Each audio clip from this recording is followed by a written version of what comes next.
Olá, boa noite. O Primeiro Plano está no ar. Hoje eu entrevisto aqui o ex-conselheiro do Tribunal de Contas do Estado, Cláudio Emerenciano. Muito obrigado por sua presença aqui. Já lhe agradeço de antemão sua disponibilidade e queria começar essa conversa. Como em outras oportunidades nós conversamos muito fazendo análises de conjuntura, e eu queria fazer com o senhor uma análise atual da conjuntura do Estado do Rio Grande do Norte. O senhor, até como ex-conselheiro, acompanha mais de perto. Qual é a avaliação que o senhor faz do quadro hoje administrativo do Estado do Rio Grande do Norte? Já que só se reclama, não é diferente de outros estados, já que a gente saiu agora de uma gestão onde o que mais se ouviu foi que o problema financeiro do Rio Grande do Norte é muito sério, e a gente já começa, por exemplo, uma outra gestão com a folha de pagamento dependendo de um fundo previdenciário. O Rio Grande do Norte é mais um dos muitos estados quebrados do país? Olha, infelizmente é. Infelizmente é.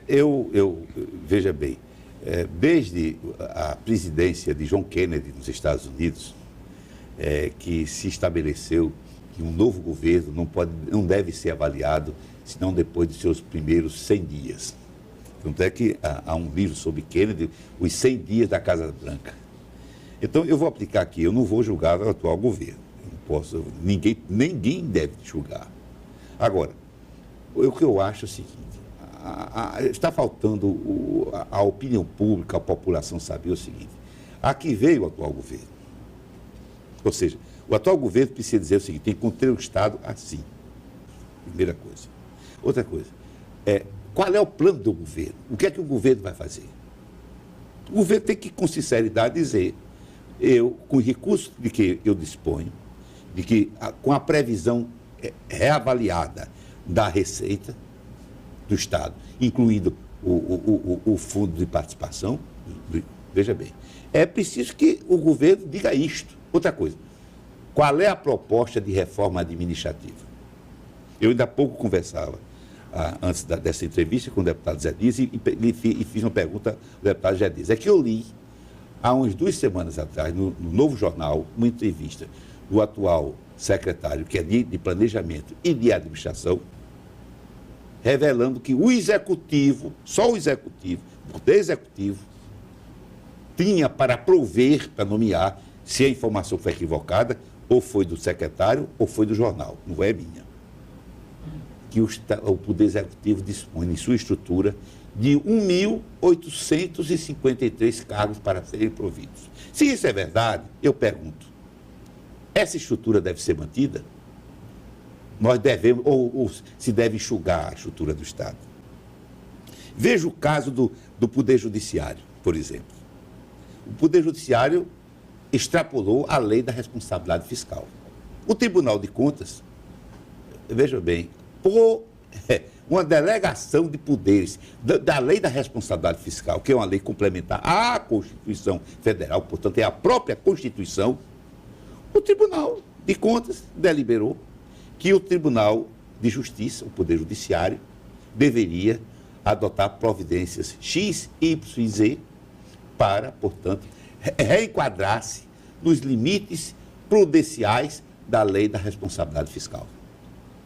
O novo presidente, desembargador Cláudio Santos, em sua posse, ele apresentou à sociedade, ao Poder Judiciário e à sociedade, medidas amargas, que eram e são necessárias. Depois eu vou agora dizer, eu fui diretor da Faculdade de Jornalismo, extinta hoje, hoje é curso de comunicação da universidade. Fui professor e fui, eventualmente, editor do jornal. Eu fui editor da Tribuna do Norte, embora por curto período, na década de 70, durante quase um ano. Eu tive uma militância em jornal, eu conheço. Então há uma deficiência hoje, não é A, B ou C, de uma maneira geral, daqueles que fazem a comunicação social no Brasil. O que é? A informação. A justa informação. Recentemente, o juiz Luiz Alberto Dantas, em sentença, determinou que o Tribunal de Justiça refizesse os atos de exoneração. Mas ele não disse que os atos do presidente Cláudio Santos estavam incorretos e ilegais, não. Apenas a forma. Porque o presidente Cláudio Santos exonerou aqueles cargos, os ocupantes de cargos de comissão, de uma vez só.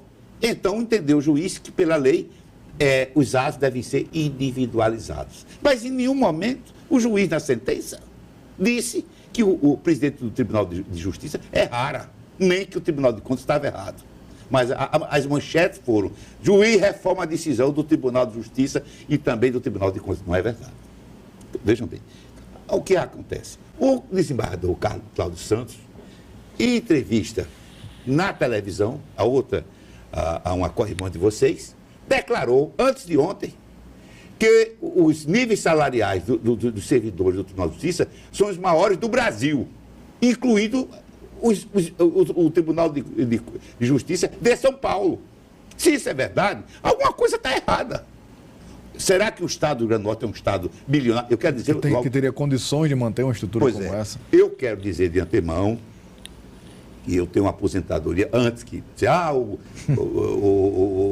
O professor, o ex-conselheiro Cláudio Emerenciano fala de barriga cheia. Eu tenho, porque eu tenho uma boa aposentadoria do Estado, a nível de juiz de terceira instância. Eu quero logo dizer isso. Tá? Mas o fato de eu ter uma boa aposentadoria não quer dizer que eu seja constrangido em dizer a verdade. Alguma coisa está errada no Estado. Há anos atrás, houve um governador sério, probo, foi o Monsenhor Valfredo Gugel. Ele enfrentou dificuldades secas. Dos 5 anos de governo, ele enfrentou quase 4 anos de seca. Isso, naquela época, abalou o Estado. Então, ele passou, evidentemente, a adotar aquelas medidas corretivas. Aí apelidaram, na época, de não senhor. Não, mas o que está acontecendo no Rio Grande do Norte... Falta austeridade. Falta austeridade e falta vontade de dizer não.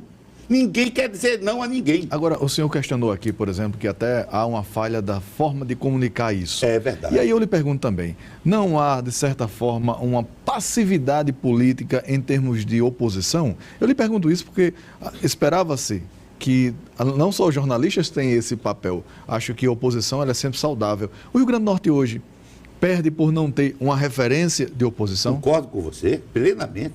Agora, ao mesmo tempo, é preciso que a opinião pública entenda que quando você, jornalista, ou eu, cidadão, faço uma crítica ao governo, eu não sou de oposição, claro, nem você tampouco. Claro. Nós estamos querendo que tudo dê certo. Mas, politicamente, o senhor concorda que é necessário que alguém político, aí sim, exerça esse papel? Você veja que eu estabeleci, na nossa conversa, um pré-requisito em relação ao governo.